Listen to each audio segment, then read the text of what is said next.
Hey everybody, welcome back. It is week 2, and we're going to take a walk through the materials for this week, including your first official formal writing assignment.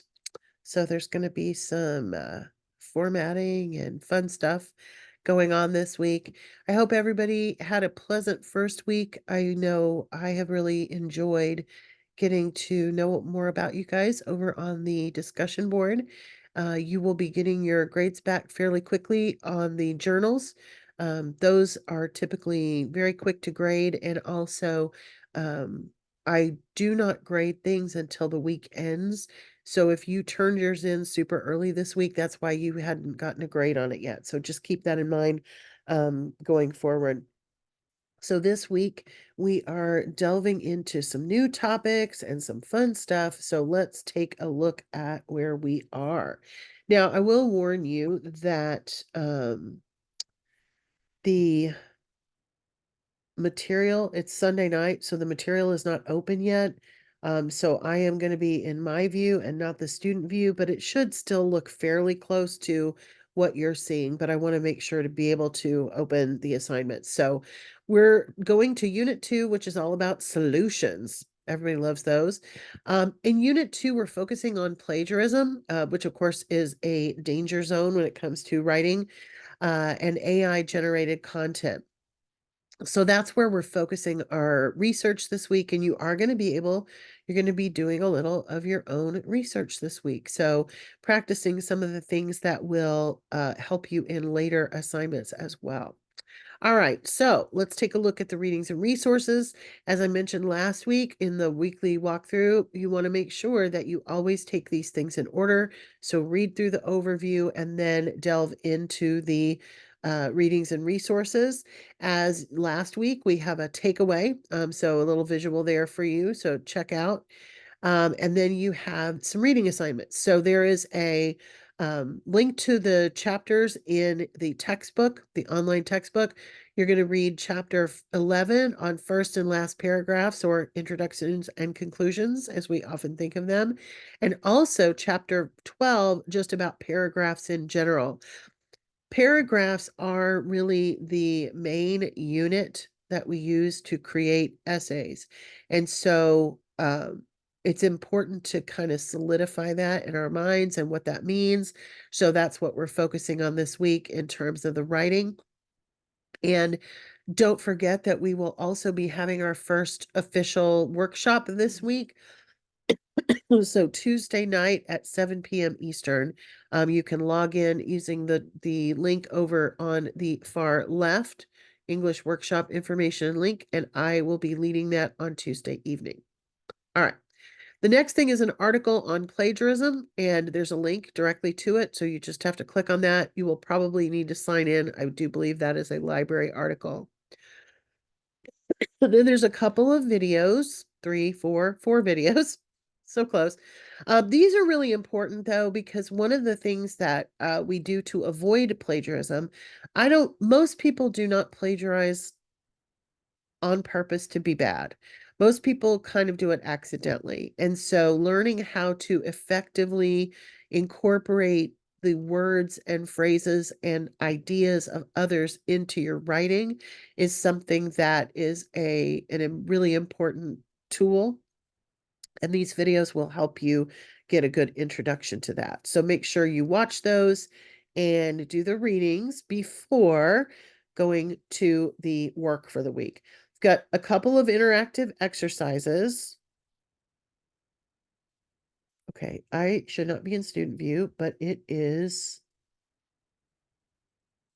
still not showing me. Okay, I don't understand what's happening.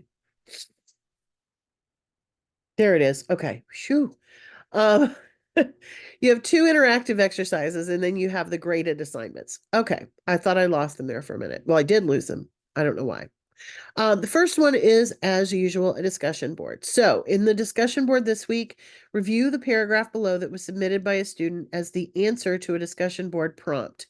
Given what you have learned this week, address the following, and there are questions that you should specifically answer. What do you consider some of the things the author did well? What are some areas that need improvement? And if you had to write a paragraph on the same topic, a goal that you want to achieve, would you submit this sample paragraph or something similar to your instructor? Why or why not? So think about everything that you've read about, paragraphs and plagiarism. And then, so you'll post your own response by Wednesday. And then by the following Sunday, you're going to respond to at least 2 of your peers. And specifically, when responding to them, think about this. Did the author of the paragraph do a good job using the correct tone and thinking about their purpose and audience? Unit 2's assignment, and this is, again, your first formal writing assignment, is we're going to be finding a source. So throughout this class, you will be examining different types of sources on a variety of subjects. Some of those sources will be from the post-university library, and other sources will be from the internet. In this assignment, you will find one source about using AI-generated content, such as ChatGPT, and evaluate the article. See the attached document for complete instructions and grading rubric. Submit your completed assignment by Sunday night. Okay, so let's take a look at the assignment sheet. Throughout this class, this of course talks about, it's exactly the same opening. In terms of the instructions, using what you've learned about research, find a magazine article, a video, or a website about using AI-generated content. Write a paragraph, so at least 6 sentences, about the source. In your paragraph, address the following. Why did you pick the source? What is the source about? So provide a summary of the information in the source in your own words. And what makes this a good source to share with with our class? Include a link for the source. Now, I'm going to show you how to locate and how to find an actual APA citation. So we're going to get a little ahead of the game. As long as you give us a link in this one, it's fine. But you're going to be using these tools coming up. So I think it's good to get started. Submit the Word document in APA format. The document should be double-spaced, have 1-inch margins, and use an APA recommended font. Times New Roman 12 point is suggested, and that is considered the standard. The paragraph should be at least 6 sentences and answer all of the questions.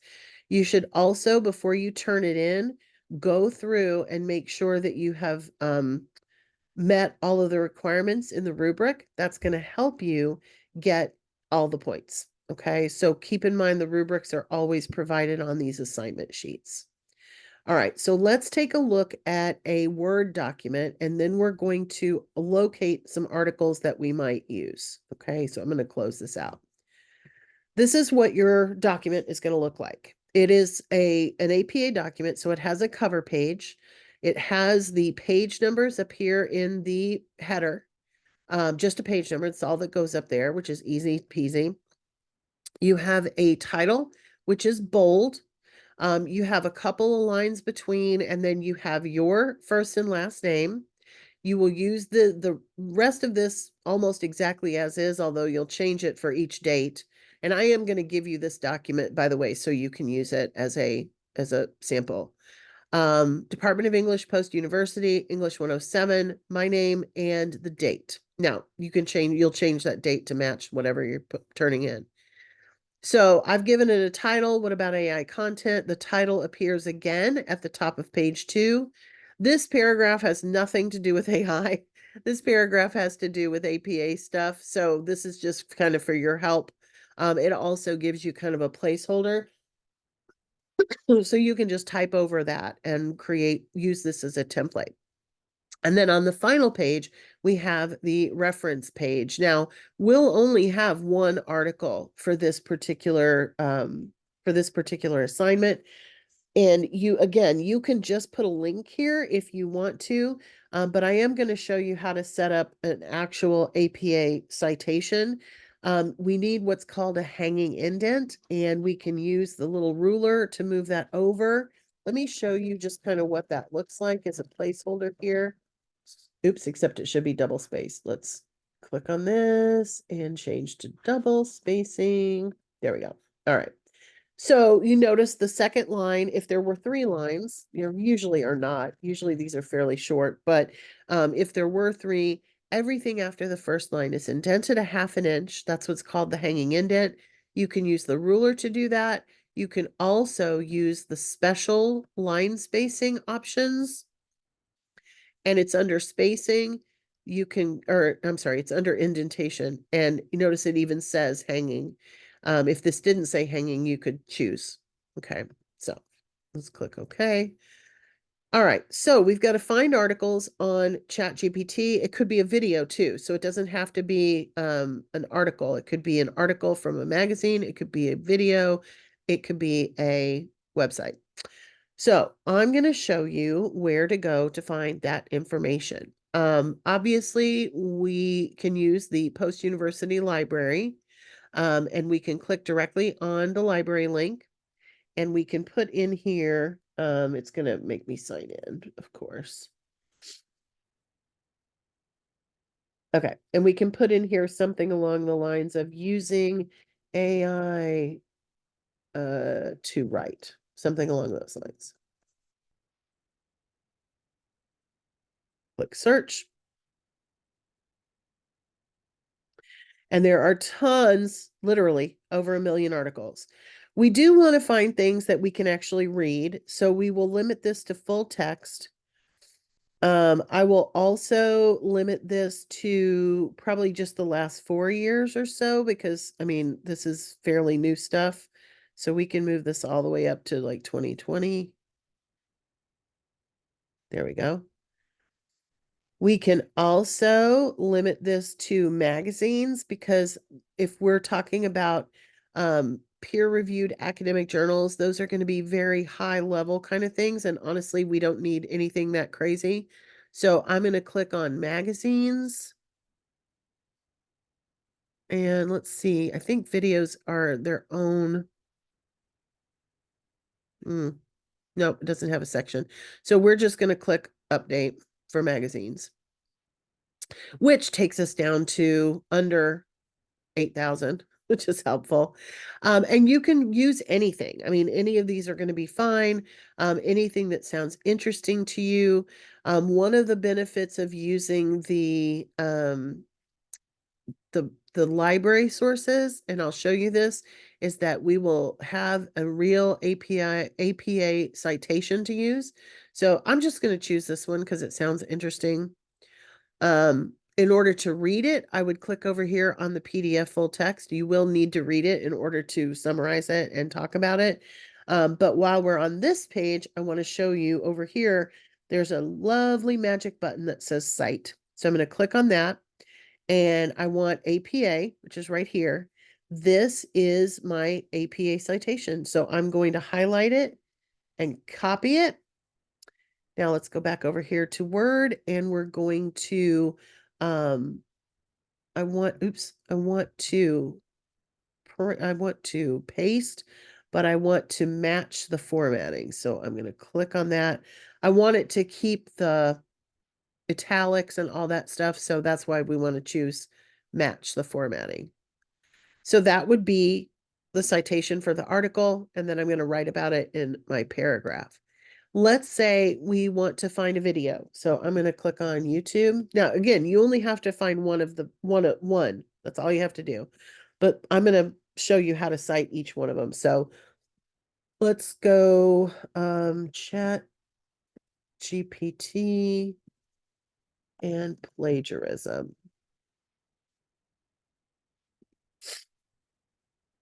And there's going to be tons of videos. So let's just kind of scroll through here and see what we might want to view.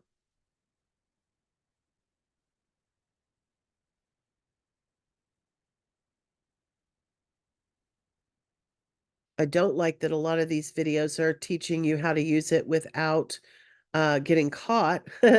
um, that's not fun. Let's choose this one. How to automate your, no, I don't like that one. That was a little bit long. Here we go. Avoid plagiarism. Um,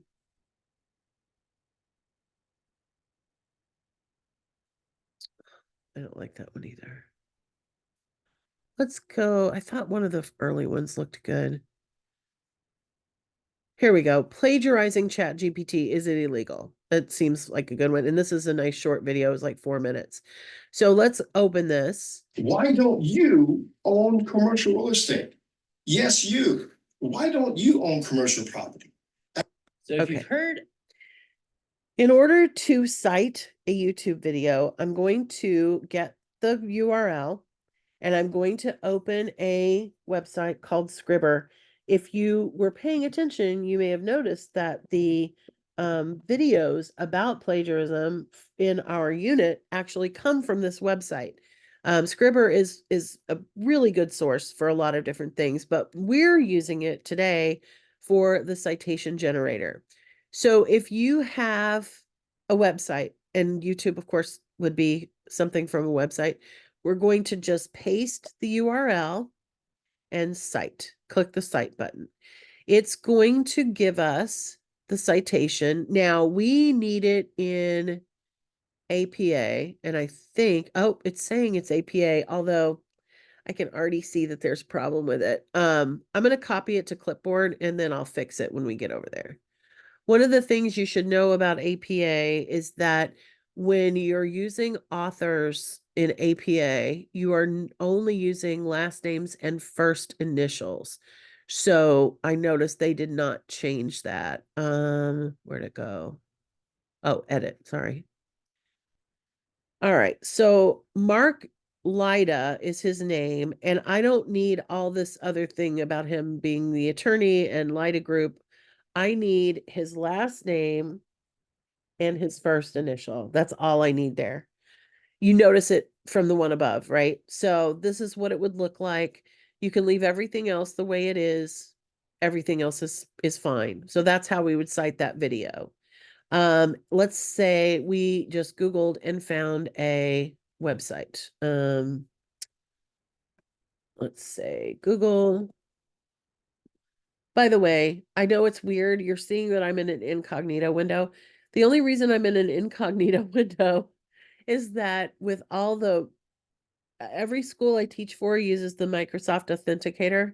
And so I have to have one in a incognito window and one not. Otherwise it will not let me authenticate both at once. So if you ever wonder why I'm being shady, I'm really not being shady. Using Chat GPT responsibly. That's one of those. It's going to be a thing. And there's an article on LinkedIn. LinkedIn has usually got pretty good articles. Let's go ahead and just click on this top one. And it does talk about using Chat GPT. It's awfully short. I don't know if well, it has a little bit more content to it.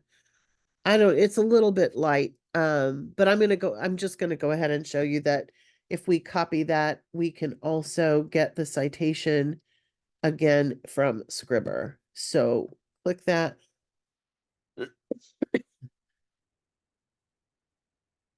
And there is the citation. So we're going to copy that. And we're going to come over here and we're going to paste it just like we did before. So again, you will only have one citation, but I'm going to leave all these in here so that you can see what they look like, remember what they look like. These are also already in alphabetical order, which I didn't have to actually change because it just kind of so happened that way. But when you do have more than one, they will always be in alphabetical order. All right.